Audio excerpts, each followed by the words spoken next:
Hi guys, I'm Elle and welcome back to another video. I just want to say sorry I've been gone for like 2 weeks. I haven't had a Wi-Fi for a long time because I had a new one put in, so my apologies. But as I'm sure you can see by the title of this video, today I'm going to be having a bit of a discussion about phones and social media and devices in general, actually. Mainly the dangers and damage they can cause. So if you know me, you know I'm a huge hater of social media, of phones, of high screen time. But I'm also someone who partakes in all of those things. My screen time is ridiculous. I have a phone that I'm carry around with me everywhere, and I use social media for everything. This is social media, kind of, I think, probably. So yeah, in no way in this video am I trying to make myself out to be better than anyone else, or be like, I don't do these things, so that means I'm better than you. I do these things, I'm guilty of these things, some of this applies to me. It is just stuff that even, like, I wish I could stop. And I'm trying, I'm getting there. So I think the first thing I'm going to talk about is kind of the nature of social media as a whole, specifically algorithms. Other people can express this more scientifically, but I'm sure we all have a kind of basic grasp on what an algorithm is, where you go on, say, TikTok, and you scroll through your For You page and you like certain videos, so then your For You page shows you more and more of those videos, then you stay on the app because you're like, wow, this is my niche, this is my core, this is tailored to me. Yeah, it just makes you stay on the app, so you keep engaging and you keep giving them money. I think one of my biggest issues with algorithms is the fact they obviously show you content that you've been searching for, content that you've been engaging with, which also means that it can kind of shape your mood.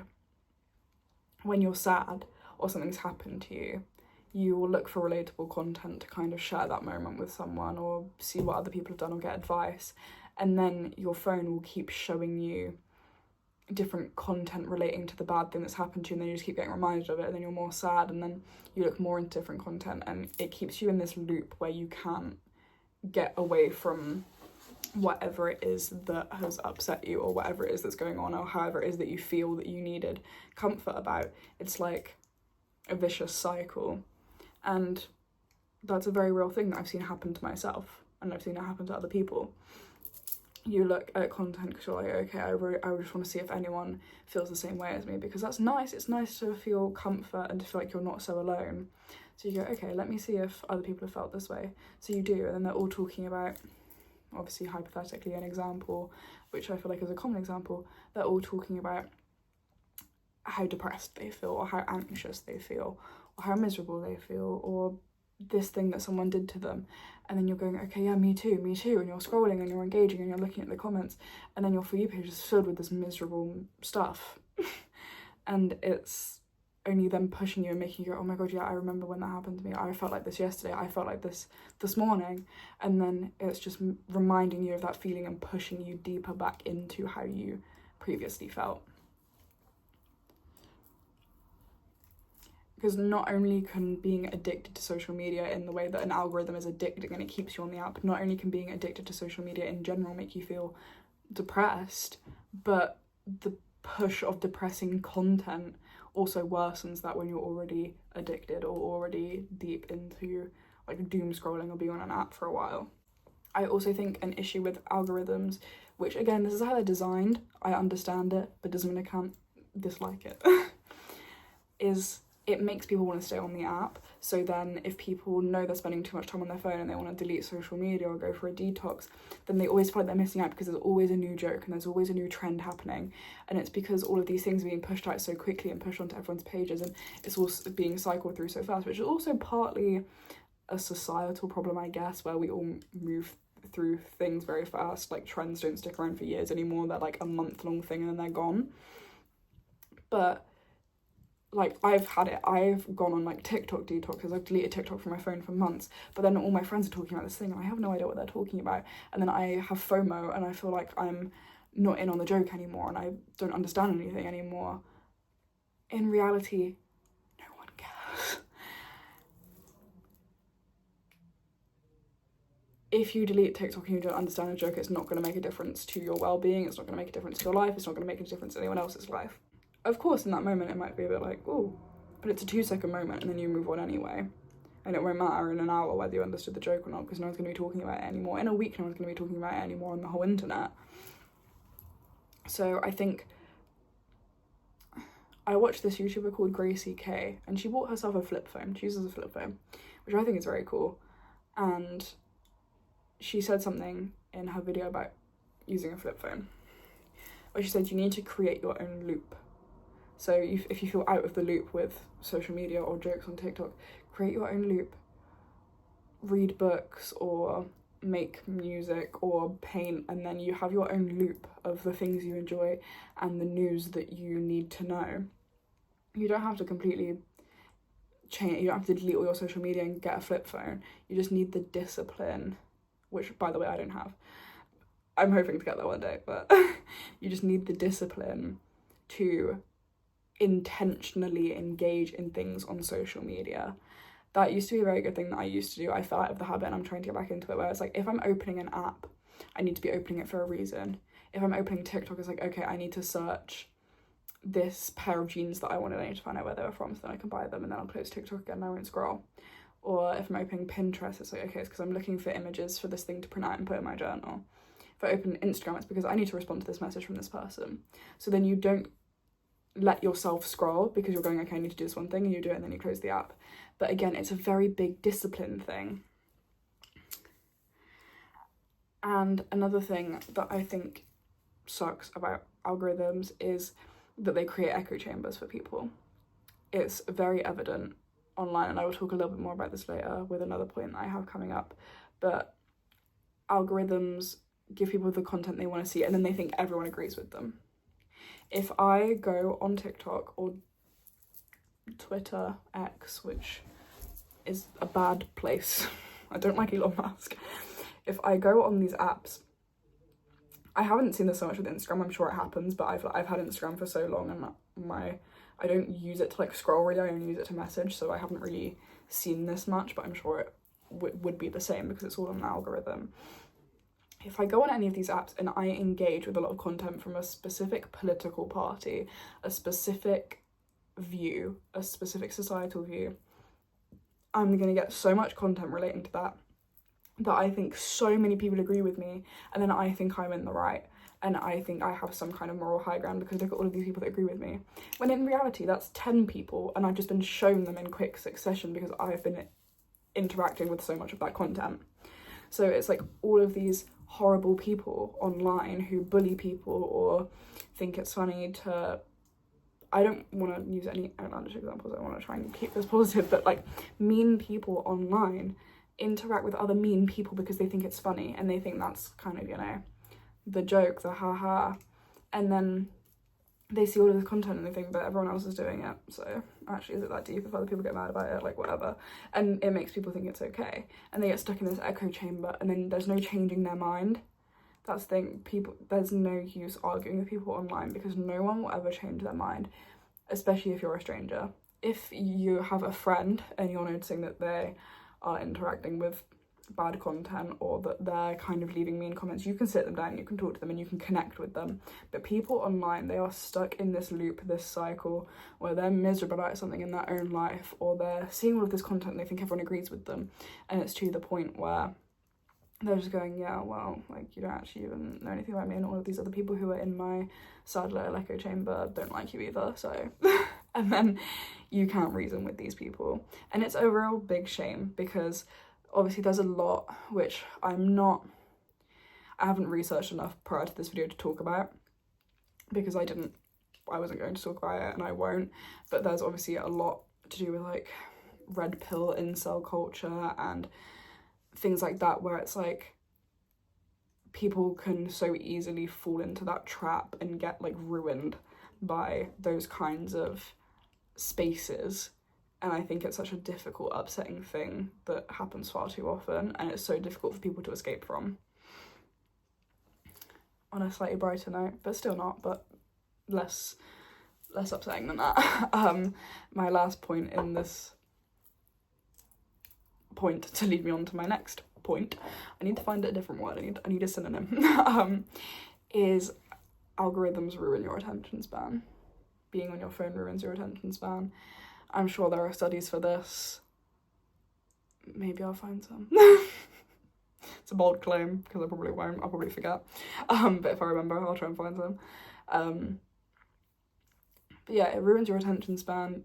No one can focus on anything anymore. This leads me to my next point, which is just attention span, and I think like the death of like hobbies and like creativity in general. People can't do anything anymore. There's a tweet, I will find it because I looked for it before this video and I think I found it, but I didn't screenshot it, but I'll put it here. There's a tweet where I can't remember what it's in response to, but every time I think about it, I'm like, oh my god. And it's this person who's responding to someone who's like complaining about some like weird niche thing, I think. And they're like, oh my god, you people can't do anything. And it's so true about like this generation of people who are like glued to their phones, where it's like, no one knows how to function normally anymore. No one knows how to like apply their minds to things and live their lives. And it's like, I'm guilty of this sometimes. Like I find myself like Googling stuff and I'm like, oh my god, that's so stupid. That was such an obvious answer, or things like that. Where it's like, can anyone actually just function anymore? Like, I'm guilty of, I can't walk 15 minutes into town without listening to music. And then when I'm walking around the shops, I have to listen to music. I can maybe justify it when I'm in the shops because I don't like a lot of noise and the music kind of drowns it out. When I'm walking into town, I'm in nature, I'm looking around and there's so much to see.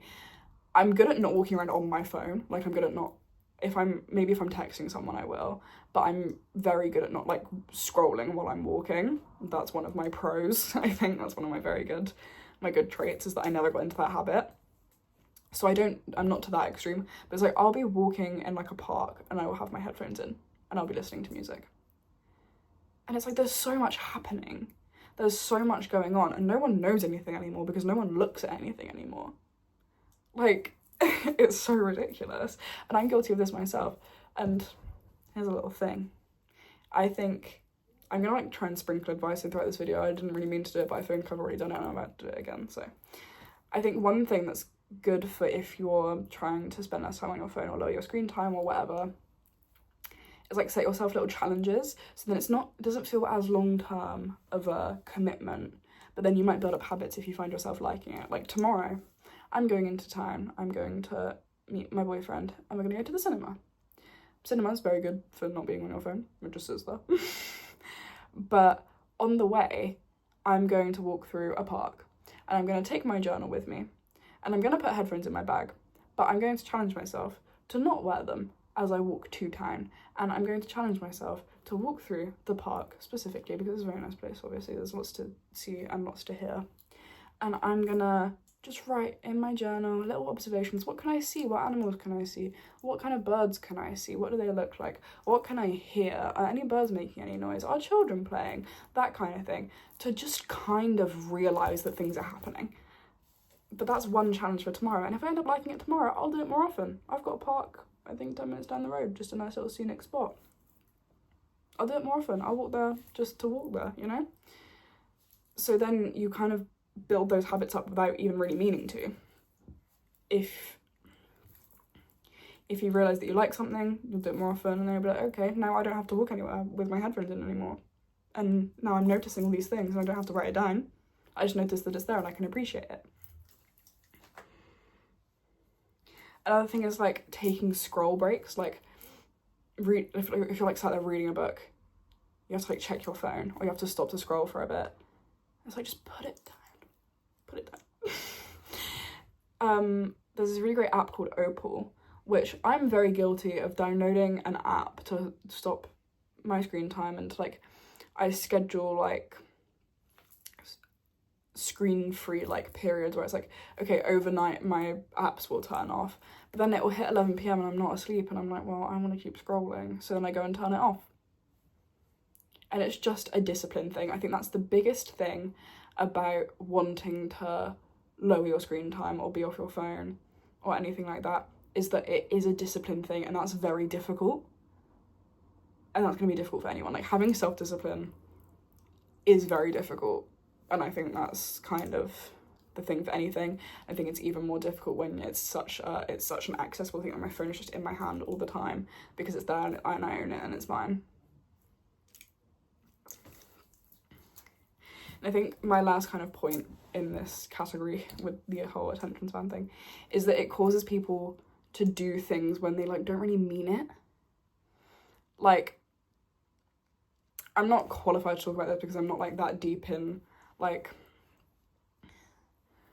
into like cinema or books in the way of like I'm really like I love reading, I love watching films, but I'm not that deep into it as like as where it's like this is something that bothers me. I just know this is a thing, and I've heard people say it where it's like people don't know how to read books anymore because they hear things on TikTok or they only know certain things and they form an opinion. They don't know how to read a book like critically, or they don't know how to understand a film in a certain way. And it's like people hear one opinion and they go, oh yeah, and they hear another opinion and they go, oh yeah. And then it's like they can't form their own opinion on anything anymore. And then they're reading books and they're watching films, but they're not enjoying it and they're just doing it to do it. And it's like, I don't want to use the word performative, but it's like performative hobbies, if that makes sense. Like, it's very strange. And it's like, I'm very guilty of like not being able to start books. Once I start a book, I'm okay. This is the book that I read the most recently, if anyone cares. It's called Little by Edward Carey. And it's about Madame Tussauds. And it was pretty good. It's like YA fiction. It's like I switch between a lot of like, I like to read classics, but I also like to read like books geared toward 14-year-olds. Because who gives a shit, you know? But yeah, it's pretty good. It didn't take me too long to read it. I think I read it within a week. But it's like, that's the thing. Once I was reading it, I really enjoyed it and it was fine. But I've had that book for a year and a half. This is the book that I'm reading at the moment. I think I have it right here. It's called The Memory Police. I don't really know anything about this author or anything, but this is like a dystopian novel, I think. I'm only this far into it.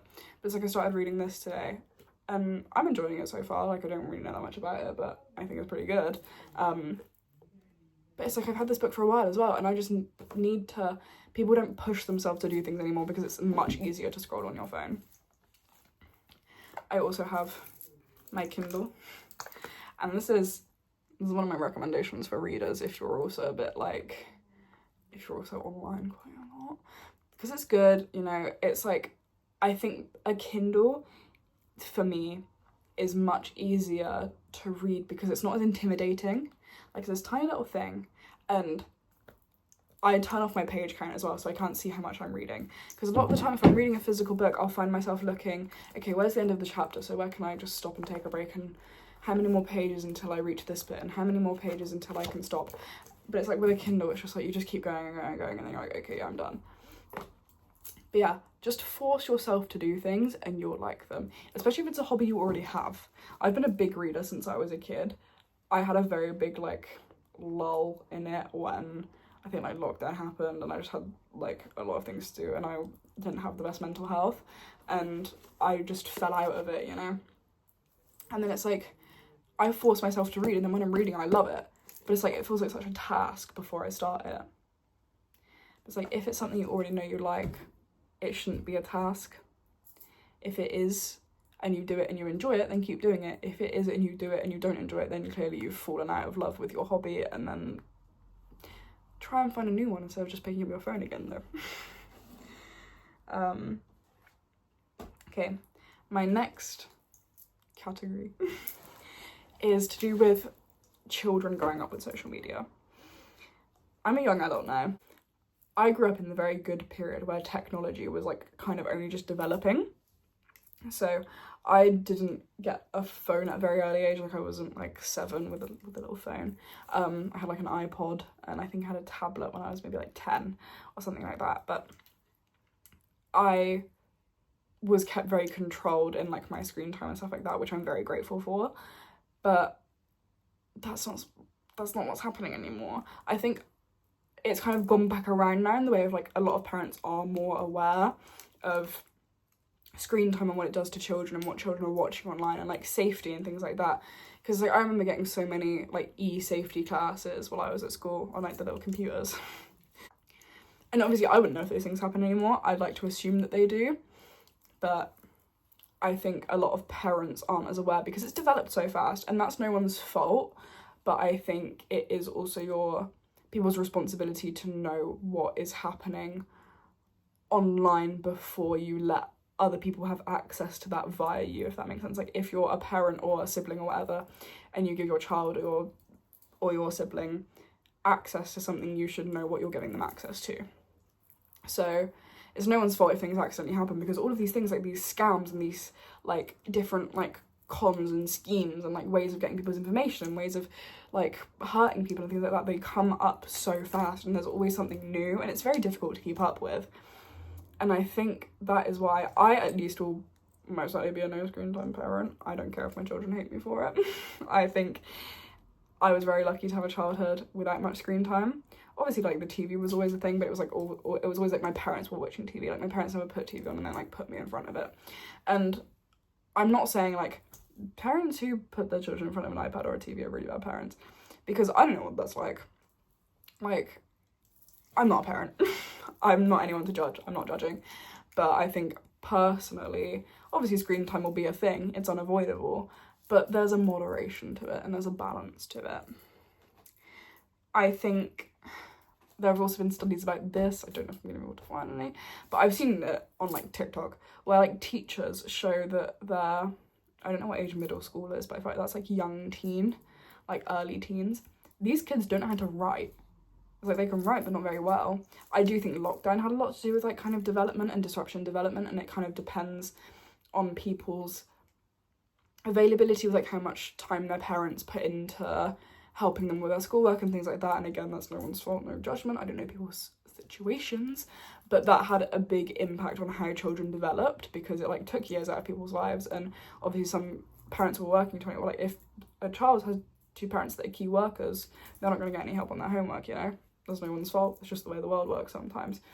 But then that was not amended, and then it's like children's language is deteriorating and the way children write is deteriorating. It's like I hear like slang and I'm like, you sound like a robot. You sound like you're talking gibberish. Like I don't know what you're talking about. And I feel like a grandma. But it's like just things are changing so fast for children, and I think they don't need to be exposed to another thing that is just like so quickly changing and has all of these rules and all of these different things that you can and can't do. It's just not good for them. They don't need to keep track of all that. I also think I have an entire video about this, about how social media has impacted empathy. People don't know how to be empathetic anymore, and I think children developing need empathy.